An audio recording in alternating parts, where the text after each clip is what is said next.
Tubahaye ikaze. Abantu babiri bari mu rukundo rimwe na rimwe bijya bibaho ko umwe muri babiri yibaza ku rukundo rwabo, akavuga ati urukundo ndimo bizagenda bite? Ese rugamije iki? Ese ruzagira kuki? Bitewe n'imyitwaje aba abona na mugenzi we, agahangayika, akabaho adafite garanti y'urukundo rwabo, ndetse akabaho mu cyikango k'isaha n'isaha ashobora gutandukana n'uwo bari kumwe mu rukundo. Ese ni gute wamenya ko umuntu agukunda by'ukuri koko? Urukundo si amagambo, ahubwo rugaragazwa n'ibikorwa n'imyitwarire. Gusa muri aka kanya tugiye kuganirira ku bimenyetso byakwereka ko uwo muri kumwe mu rukundo agukunda by'ukuri. Gukunda by'ukuri ni ibintu bigaragazwa n'ibikorwa, amagambo n'imyitwarire.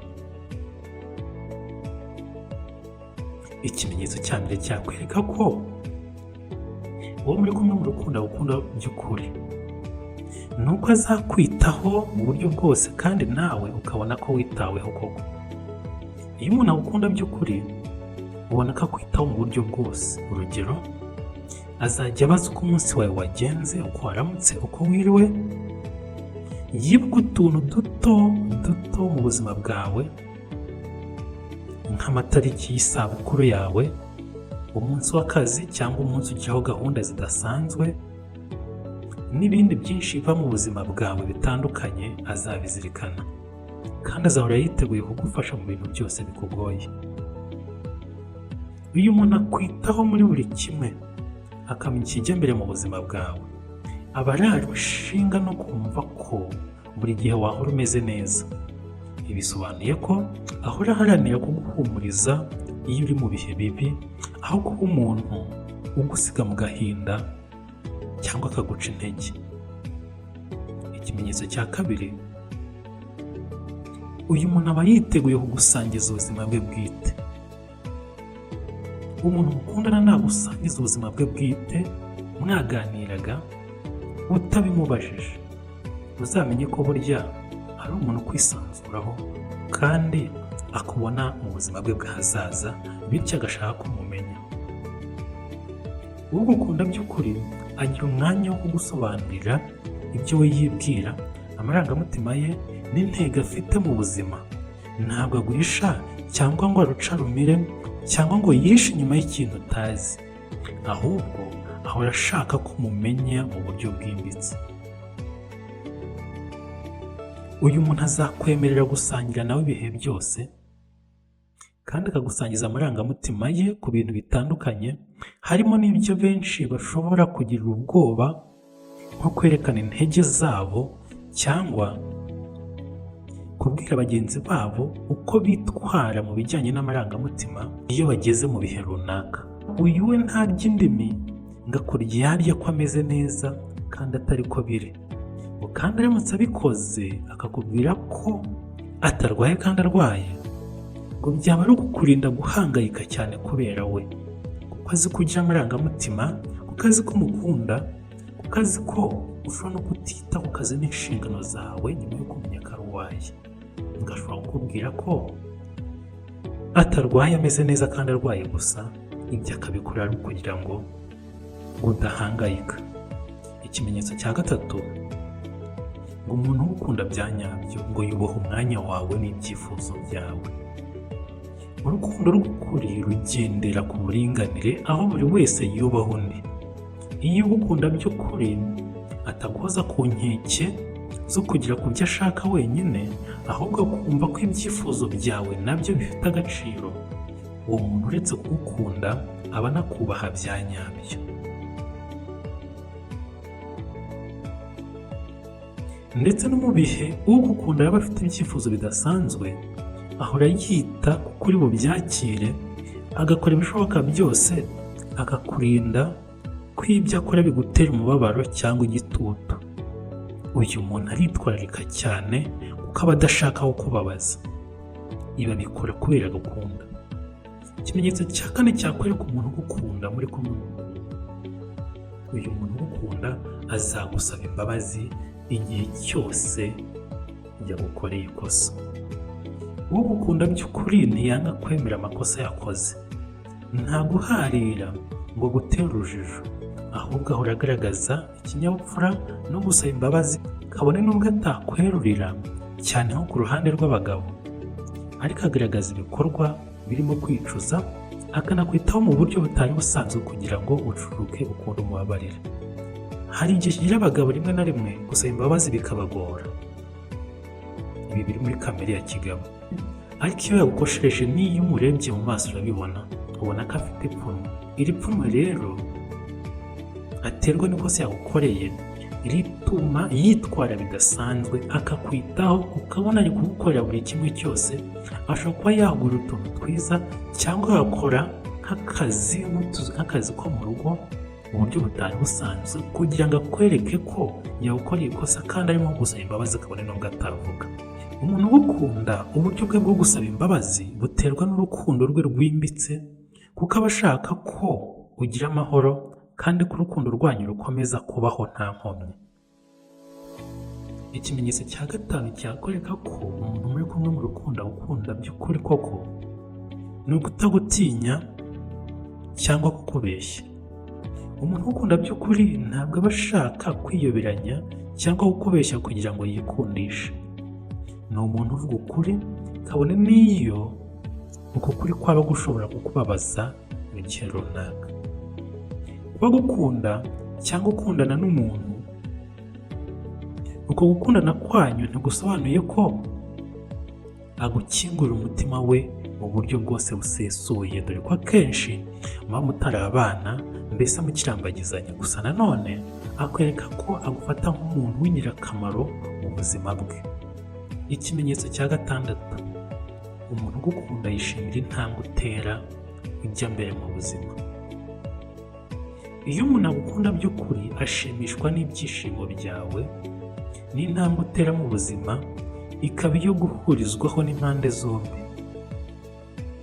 Ntabwo azagerageza kuguca intege, kandi n'iyo yenda abona uko ari ibintu atumva neza, azafata umwanya abikuganirizeho, agusaba ibisobanuro byimbitse bijyanye n'akazi ukora ka buri munsi adasobanukiwe.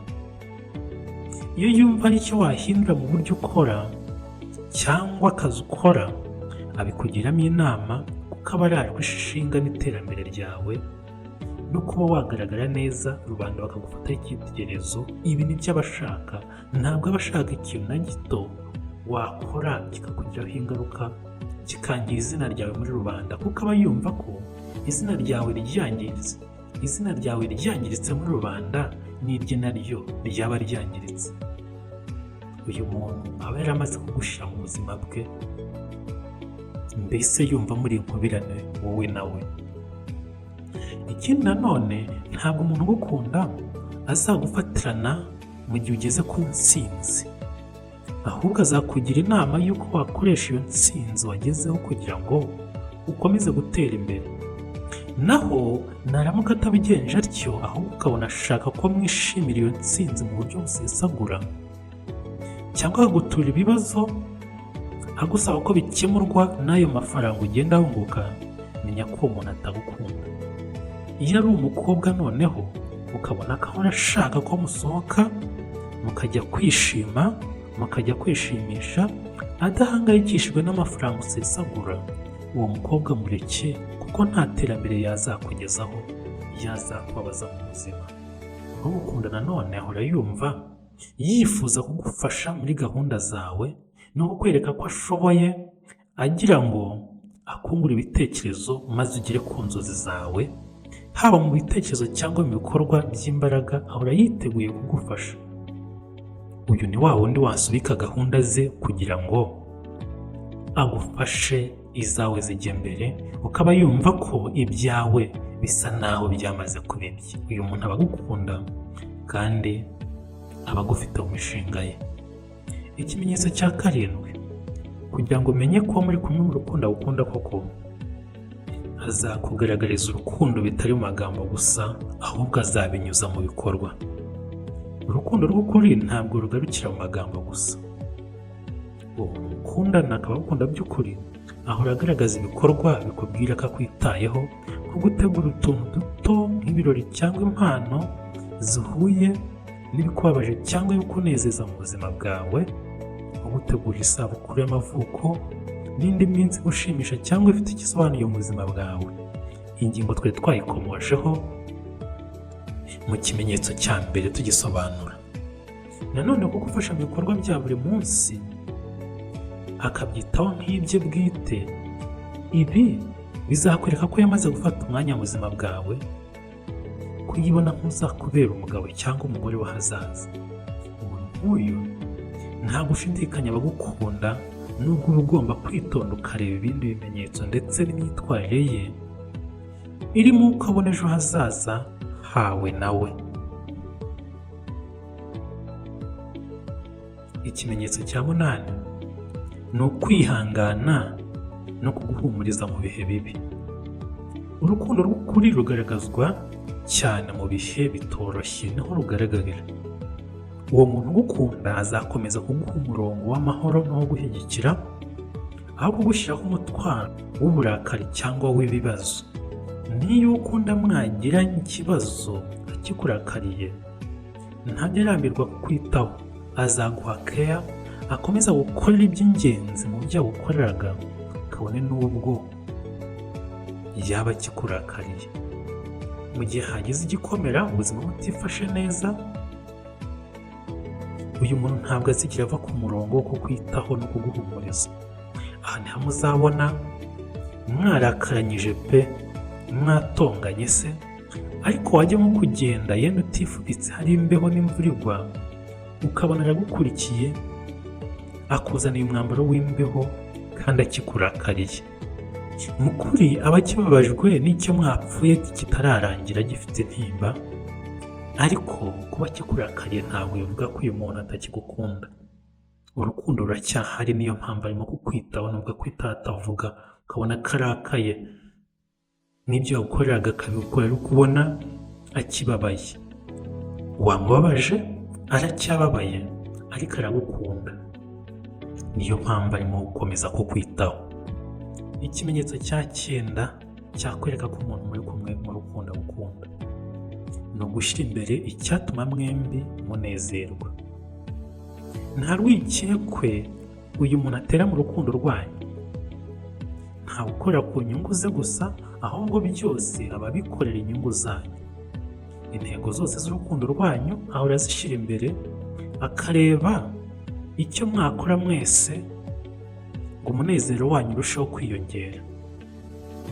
Iyo bigeze ku byemezo by'ingirakamaro, ahora yita ku bitekerezo byawe kandi akakwereka ko wowe uhagaze mu mwanya wihariye muri we ndetse no mu buzima bwe, kabone n'ubwo wakosa cyangwa ugatanga igitekerezo kidahwitse, abanza kukumva akakureka ugatuza, akabona kukubwira uko wabona ibintu byagenda, akakubwira ko igitekerezo utanze ntacyo kimaze. Ikimenyetso cya 10 cyakwereka ko umuntu uri kumwe mu rukundo agukunda koko ni ukutagutera urujijo ku ntego z'urukundo rwanyu. Urukundo rw'ukuri rugira intego n'imigambi isobanutse.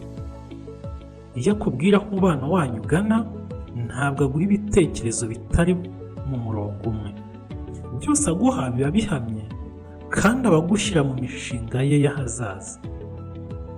Uyu muntu azakomeza kukwemeza ko ari kumwe nawe kugira ngo mwembi mukomeze mu migambi imwe, muharanira ejo heza hashimishije hanyu muri kumwe. Ibi byose ni ibimenyetso by'ibanze by'ukuntu urukundo rw'ukuri rutabura guharanira guhumuriza, kugufasha no kugushyigikira mu rugendo rw'imibereho ya buri munsi. Niba utarakora subscribe, kora subscribe na fungura inzogera kugira ngo ujye uwa mbere mu kubona ikiganiro igihe icyo ari cyo cyose tucyaprodinze. Mbere yuko dusezerana dutandukana muri iki kiganiro, reka tuganire ku isomo nyakuri ry'iki kiganiro. Umuntu ugukunda by'ukuri ahora agira ubushake bwo kumva amarangamutima yawe, kugushyigikira no kukwereka kuri ingenzi mu buzima bwe. Ibi byose bigaragarira mu bikorwa bitagarukira ku magambo gusa, ahubwo bigashingira ku myitwarire ya buri munsi, mu bihe byiza no mu bihe bikomeye. Uyu muntu mwajya mwamurara, ubuzima bwiza bwa bubi, iteka iteka aba yumva ko kuba agufite afite byose. Murakoze, turabashimiye.